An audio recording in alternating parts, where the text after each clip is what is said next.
যারা জাতীয় বিশ্ববিদ্যালয়ে 2025-26 শিক্ষাবর্ষে অনার্স ভর্তির জন্য প্রস্তুতি নিচ্ছেন তাদের জন্য পুরো প্রক্রিয়াটা একদম সহজ করে বুঝিয়ে বলার জন্যই আমাদের আজকের এই আলোচনা। তো অপেক্ষার পালা শেষ। জাতীয় বিশ্ববিদ্যালয় তাদের 2025-2026 শিক্ষাবর্ষের জন্য আনুষ্ঠানিক ভর্তি বিজ্ঞপ্তি প্রকাশ করে দিয়েছে। চলুন তো একজন আবেদনকারীর যা যা জানা দরকার তার সবকিছু আমরা ধাপে ধাপে দেখে নিই। ওকে, তাহলে আর দেরি না করে চলুন একদম মূল তথ্যে চলে যাই। এই ভর্তি বিজ্ঞপ্তির সবচেয়ে গুরুত্বপূর্ণ বিষয়গুলো আসলে কি কি? দেখুন, এই ভর্তি প্রক্রিয়াটা হচ্ছে প্রথম বর্ষ স্নাতক সম্মান কোর্সের জন্য, আর এটা জাতীয় বিশ্ববিদ্যালয়ের অধীনে থাকা সব অনার্স কলেজের জন্যই প্রযোজ্য। আর হ্যাঁ, পুরো প্রক্রিয়া শুরুটাই কিন্তু হবে অনলাইনে, একটা প্রাথমিক আবেদন ফর্ম পূরণের মাধ্যমে। যে কোনো ভর্তির ক্ষেত্রে সবচেয়ে জরুরি বিষয় কি বলুন তো? তারিখ, মানে ডেডলাইন। একটা দিন এদিক ওদিক হলেই কিন্তু অনেক বড় একটা সুযোগ হাতছাড়া হয়ে যেতে পারে। তাই চলুন তারিখগুলো খুব মনোযোগ দিয়ে খেয়াল করি। সবচেয়ে জরুরি যে তারিখটা মাথায় রাখতে হবে সেটা হলো 31শে ডিসেম্বর 2025, ঠিক রাত 12টার মধ্যে অনলাইনের সব কাজ শেষ করতে হবে। এই তারিখটা কিন্তু কোনোভাবেই ভোলা যাবে না।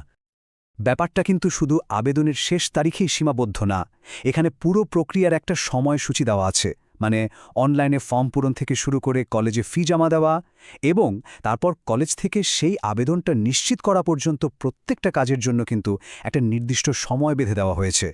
একটা ধাপের সাথে আরেকটা ধাপ সরাসরি জড়িত। তো তারিখ তো জানা গেল, এখন প্রশ্ন হলো আবেদনটা আসলে কিভাবে করতে হবে। চলুন পরের ধাপে সেটাই দেখে নিই। প্রক্রিয়াটা বেশ সোজা সাপটা। প্রথমে অফিসিয়াল ওয়েবসাইটে যেতে হবে, তারপর সব তথ্য নির্ভুলভাবে দিয়ে ফর্মটা পূরণ করতে হবে। এখানে একটা কথা, সব তথ্য যেন একাডেমিক কাগজপত্রের সাথে হুবহু মিলে যায় সেদিকে খেয়াল রাখাটা খুব জরুরি। সবশেষে আবেদনপত্রের যে পিডিএফ বা প্রিন্ট কপিটা পাওয়া যাবে সেটা কিন্তু ভবিষ্যতের জন্য খুব যত্ন করে রেখে দিতে হবে। অনলাইনে ফর্ম জমা দিলেই কিন্তু কাজ শেষ না। এরপরের খুব জরুরি একটা ধাপ হলো আবেদন ফি জমা দেওয়া। এটা ছাড়া কিন্তু আবেদনটা অসম্পূর্ণই থেকে যাবে। প্রাথমিক আবেদনের জন্য নির্ধারিত ফি হল 1000 টাকা, আর এই টাকাটা জমা দিতে হবে ঠিক সেই কলেজেই যে কলেজটি আবেদনের সময় পছন্দ করা হয়েছে। এই ফি জমা দেওয়ার জন্য দুটো অপশন রাখা হয়েছে। এক, কলেজ থেকে নির্দিষ্ট করে দেওয়া কোনো মোবাইল ব্যাংকিং সার্ভিসের মাধ্যমে পাঠানো যাবে, অথবা সরাসরি কলেজে গিয়েও জমা দেওয়া যাবে। আবেদনের আগে পছন্দের কলেজের নোটিশ বোর্ডটা একবার দেখে নিলেই কিন্তু বিষয়টা পরিষ্কার হয়ে যাবে। আচ্ছা, এই যে 1000 টাকা ফি জমা দেওয়া হচ্ছে, এটা কোথায় কিভাবে ভাগ হয় সেটা কিন্তু বেশ ইন্টারেস্টিং একটা ব্যাপার। এর মধ্যে 300 টাকা পায় আবেদনকারীর নিজের কলেজ, আর বাকি 700 টাকা জমা হয় সরাসরি জাতীয় বিশ্ববিদ্যালয়ের তহবিলে। তো ফর্ম জমা দেওয়া হলো, ফিও পরিশোধ করা হলো, তার মানে কি কাজ শেষ?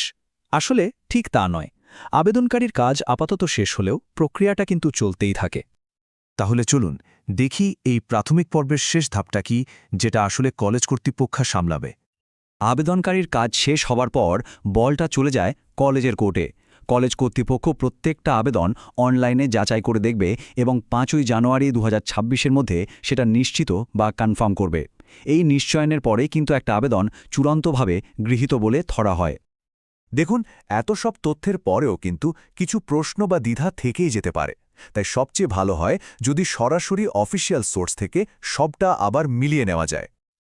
আর সব তথ্যের কেন্দ্রবিন্দু হলো এই একটাই ঠিকানা, জাতীয় বিশ্ববিদ্যালয়ের অফিসিয়াল ভর্তি ওয়েবসাইট। ভর্তি সংক্রান্ত যে কোনো তথ্যের জন্য এদিক ওদিক না খুঁজে সরাসরি এখানেই আসা উচিত। এর চেয়ে নির্ভরযোগ্য আর কোনো জায়গা কিন্তু নেই। তাহলে বোঝাই যাচ্ছে, সঠিক তথ্য জানা থাকলে আর তারিখগুলো মাথায় রাখলে পুরো ভর্তি প্রক্রিয়াটা কিন্তু বেশ গোছানো। এখন দেখার বিষয়, এই সুনির্দিষ্ট ধাপগুলো অনুসরণ করে কতজন শিক্ষার্থী তাদের স্বপ্নের দিকে আরও এক ধাপ এগিয়ে যেতে পারে।